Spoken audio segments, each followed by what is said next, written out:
Hey legends, hope you're good. Welcome to the Fitness Entrepreneur Show. Today I'm going to dissect 8 very important rules from the legend that is Gary Vee. Now, if you don't know Gary Vee is a heavy influencer on social media that also owns a ton of very successful companies, most notably Vaynermedia.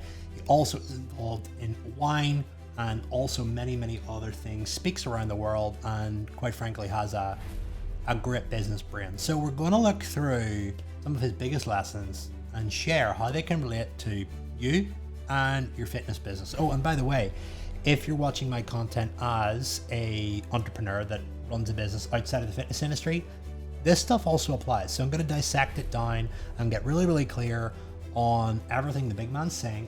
I don't actually think he's big. I think he's actually quite small. And yeah, let's talk about it. Here we go. Everything that I think is not the single most important things in the world, and then I micromanage the things that I think are the most important things in the world. Hire somebody. You're welcome. That is the fundamental answer to everything you're not good at. Hire somebody that is good at it, know it well enough to know if they're doing it well. I love that. Micromanaging the things that are important and delegating everything else. You see, you can't build an inspiring life, or you can't lead a proper business without delegation. I think there's this massive fear with entrepreneurs that they have to do everything by themselves. Why? Because they're worried that nobody else is going to take it seriously, or nobody else is going to commit the attention and detail to getting the job done as well as the owner. That is actually a myth, provided that you've created the necessary steps, processes, and expectations for somebody that you're delegating to. You then have a clear benchmark to delegate. Your life should be coordinated around the 3 to 5 things that really move the needle. And when we work with fitness clients, we talk about the 3 currencies: money, impact, and freedom. So as an entrepreneur, as a fitness entrepreneur, what are the 3 to 5 things that you should be doing every single day? What are you best at? Are you great at sales, and do you need to be doing your sales calls? Are you great at marketing and creating content? Are you great at coaching clients?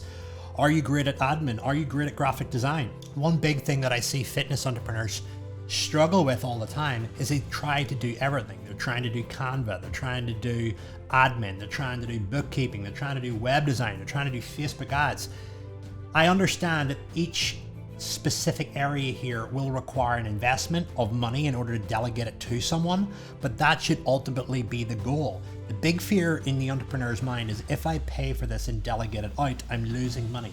No, you're not. You're preserving energy, and you're also removing frustration from your life so that you can think better. And when you think better, you make better decisions, and you've also got time and space to spend on the stuff that matters the most. And that's going to be different for everyone.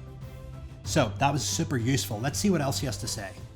I'm unbelievably passionate about people finding more optimistic, practical friends.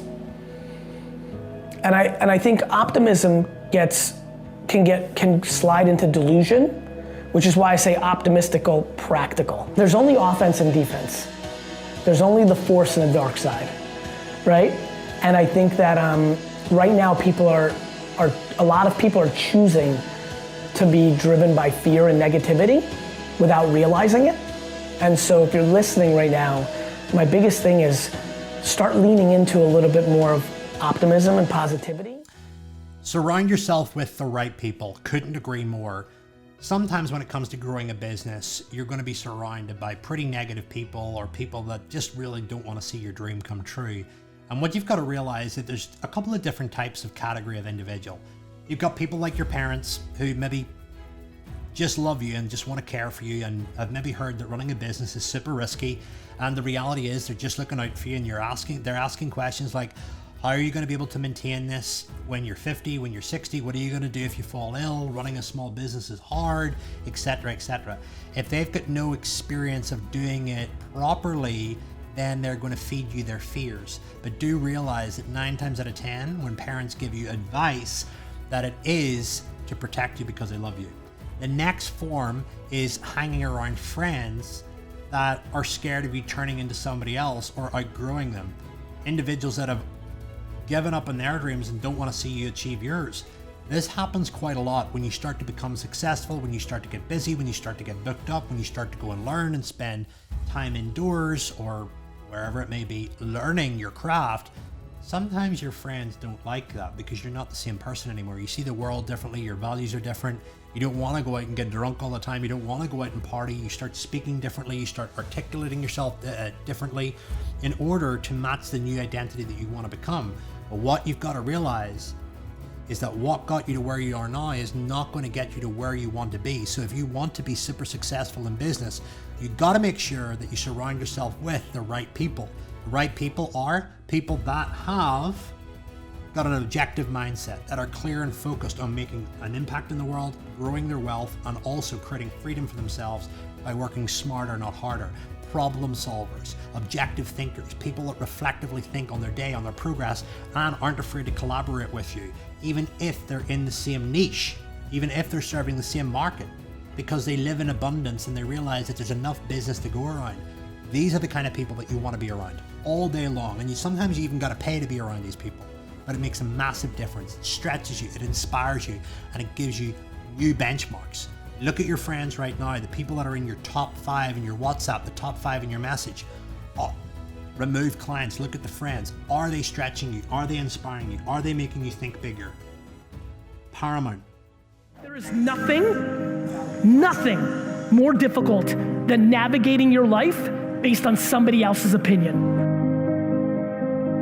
You actually care about what your dad or mom or grandma or husband or wife or daughter or son is gonna say about you if you do this thing. It doesn't matter what they think. When you're 92 and you're sitting there, you're not gonna give a shit about what Punk Man 96 had to say, or even what your aunt had to say, who's miserable because she never got hers, so she's trying to keep you down. Negative people latch on to positive people and try to seclude them from the world because that's their energy. In work, I see it every day. In life, I see it every day. It's just what it is. I hate how many people judge other people without having all the context. Every time you judge, you make yourself vulnerable. 99.9% of people that you judge or have opinions on, you have no idea what the is actually happening in their lives. Like, you don't know what's going on in somebody's home. Everybody sucks at something, right? Like, we all have shortcomings. And for me, it's like, why don't we just audit that? Like, why don't we just look at it that way and be like, all right, well, I'm good at this, but I'm not good at that. Like, everybody's so absolute. Are you really, really, really not gonna live your life based on somebody's anonymous icon feedback that you suck? They suck. Go do your thing. Don't listen to anybody but what's in your mind and your heart, and not living a life where you allow other people's judgment to dictate your behavior. The next point, stop caring about the opinion of others. What you've got to realize is that the majority of people that are naysayers or that are putting you down, etc., are never going to be your client. So their opinion is invalid. Another thing you've got to realize, and this is a filter that I've been using my entire life, if somebody's going to criticize me, the first question I'll ask is this person in a position to advise me? 10 times out of 10, you'll find those that are just going out of their way to criticize you are not in a position to do that. They're in a different career, they've got different values, they've got different expectations and desires from the world that they simply aren't in a position to comment. They don't have the expertise. So move on. My biggest truth here today, which is if you are not sharing your thoughts, your process, your journey, your progress to achieving your goals, the stories you want to tell about your startup, product, service, if you are not communicating to the world, and if you're not thinking about what's valuable to them, not what's valuable to you when you communicate, and that is a very big point, I'll say it one more time. If you are not communicating to the world, and when you're communicating, if you're not thinking about what's valuable to them versus what you're putting out for yourself, you are basically irrelevant. This is the game. If you are underestimating this, and when I say underestimating this, if you have not made a significant commitment to producing content for the one of 7 apps or websites that 80% of this entire region spends a disproportionate amount of time penetrating and listening and consuming, you are becoming vastly, vastly irrelevant. Communicate and add value. Couldn't agree more with that. Your ability to communicate is in direct correlation to your ability to get things done. Whether that means communicating to your closer relationships, your family, your partner, or communicating to members of your team. Communication is vital, knowing what to say at the right time in the right tone, and also not being afraid of being assertive as well. And when it comes to adding value, really simple. I talk about this all the time. If you're not adding value to the marketplace on a daily basis, you're going to get quickly forgotten about. People who get forgotten about don't make sales and don't get the opportunity to change lives. And also, as a result of that, knock their confidence and their ability to grow their wealth and ultimately lead a very meaningless life. So you've got the responsibility to add value. When you add value, people park their interest in you. When they park their interest, you have the opportunity to give them something, get them involved in your transformation, get them involved in your business in order to help them solve their biggest problems. That's what your business needs to be designed around. Your content, your communication needs to be designed around your customers' problems and what they want to achieve. And giving tidbits of value every now and again is a great way to build trust. Is the biggest thing I fear is regret. Regret is scary. Resentment is very scary.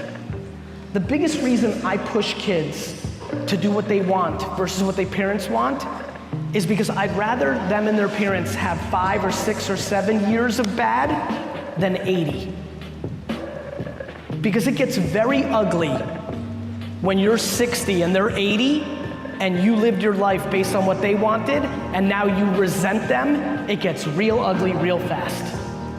I would rather you have the pain for the next 5 or 6 years of fighting and then have one of two things happen, which I think both are amazing. Number one, you were right. You were right, and you are an amazing fashion designer, not an engineer, and you built a real company, and your parents are gonna be very, very proud. Or, you were wrong. You suck at fashion design. Nobody liked it. But at least for yourself, you never have to live the rest of your life asking yourself, what if? You win both ways. On this aspect of regret, again, I couldn't agree more. Whenever I first started my personal training business, my parents told me, hey, what are you gonna do when you're 60 years of age? How long are you gonna be able to sustain this for? What if clients cancel? Running your own business is a pain in the ass. And to be honest, it is. There's plenty of challenges. But what you've got to realize that anything in life involves challenge. Anything great involves equal amounts of support and challenge. That's just a fact. And who you listen to is very important. I could have listened to my parents and only them, or I could have listened to people that were like, hey, go after it. We'll support you. We'll teach you what you need to know. I decided to change my environment and position myself around people that were going to help me grow. And the reality is, if I would have followed what my parents wanted for me and went into a job in the health service, I know that I would be living a life of regret. And that's something that's horrible. I would rather have started on my mission and my purpose way earlier when I did, rather than waiting until I'd been through university, gone through 3 or 4 or 5 years of working in a 9-to-5 and realizing that I just did not like what I was doing. And you will know if you don't like what you're doing because you'll be procrastinating, you'll get fed up, you'll look for quick fixes, you'll live for the weekend, which you'll hear about coming up very soon. And you'll also secretly resent your parents. You see, like I said earlier, your parents only love you and want to protect you, and they can only project what they know about something, whether they've heard that through the opinions of people or they've looked at a couple of examples over the course of the years, and that's their only benchmark as to what running a business is like. And you've got to realize it is risky, it is challenging, and if you don't like challenge and you don't like risk and you don't like competition, then entrepreneurship probably isn't for you. But if you've got something that you want to share with the world and your heart is telling you, your gut is telling you, and your mind is telling you, get around the right people, take the risk, go in at the deep end, and heavily resource yourself, because that will give you the best chance at creating the life that you love and everything else. I'm blown away by people celebrating the end of the week. It breaks my heart. My friends like live for Friday night. Yeah. Like they know they get the week, like Monday morning's the worst. Like at its basic form, if you genuinely celebrate Friday, you need to rethink your entire game. To live your life where you love Friday night, Saturday and Sunday, and despise Monday through Thursday or Friday morning is devastating to me because you're wasting too much of your life. And I'm trying to put pressure on the conversation to say, if you love Friday that much, then you need to really look at Monday through Thursday. If you literally start your week being sad and it gets progressively better, you have a problem. We spend way too much time in our lives doing our jobs. And when you're spending more than half your life working, it's important that that thing is on point. It's just a math game. If you're spending 83% of your time, 72% of your time, 64% of your time on something you hate, that's devastating. How do people not understand that when you eliminate sleeping, it is what you do? Stop living for the weekend. Now, I don't know about you, but I love a bit of fun. And I love scheduling it into my week, and it's one thing that I recommend all my clients is to schedule in fun and downtime in order to get creative and build an inspiring vision. But one thing you've got to get clear on is if you're living from week to week for the weekend, for the alcohol, for the quick hit, then you've got to realize that there's something going on inside your life that you maybe want to look at improving. You want to maybe look at finding a purpose, and you find meaning, and you find client or audience to serve in order to make yourself feel fulfilled. Because I can tell you one thing, even with myself, even with my clients, I love what I do. I don't consider it work. I could do it for hours and hours and hours and hours on end. Don't get me wrong, I need a break every now and again, but I don't need instant gratification. I've fallen in love with delayed gratification because I know that that process is transforming me as a person, is teaching me wisdom, is teaching me patience, and all the other benefits of playing a long game. You see, quick wins don't really last that long. Delayed gratification builds that patience, builds that tolerance in order for you to become a great entrepreneur. And sometimes you've got to just go with the flow of life. And if you're not enjoying it, then it's a really good sign that what you're doing for a living isn't supporting you. Everybody's stuck on the idea of it. Guys, it's not the idea of it. Waze wasn't a new innovation, right? Instagram wasn't a new innovation. Spotify wasn't a new, guys, it's like, it's execution. So usually people are bouncing around their businesses because they think they're gonna come up with an idea, it's gonna launch, and fucking Nirvana's gonna come. It's just not. It's fucking execution. Nothing I've ever done in my life is some new thing. I've just done it better, harder, longer. It's just in the edges. Ideas are shit. Execution's the game. Some people need to be motivated. For me, I didn't. I got a chip on my shoulder, and that thing will drive me until the day I'm in the ground. I'm so motivated, it's coming out of my face. There's a sign in here, it says, ideas are shit. This hangs in our office, and it's driving people crazy. I want people to think, because the sign actually reads, if it was in its full entirety, ideas are shit until you execute them. Where does motivation stop and start? Everybody's got a different answer, but here's what I can tell you. It's really easy to be motivated. Either you've got it, or you can watch it. It's really hard to execute. It is the variable that separates people. But I know that most of you, 99% of you, aren't gonna do anything about it, and that's so. Ideas are shit, execution is everything. Do not be a professional note taker, be a professional implementer, and realize that small, daily, compounded actions and efforts over time yield to big results. Stay around smart people, evaluate your day, every single day, plan your days, and get really clear on the intent. What are the top 3 success metrics of this day? What did I learn about myself today? Get really clear on where your blind spots are, where you're lazy, where you're tired, what you don't like, and delegate things.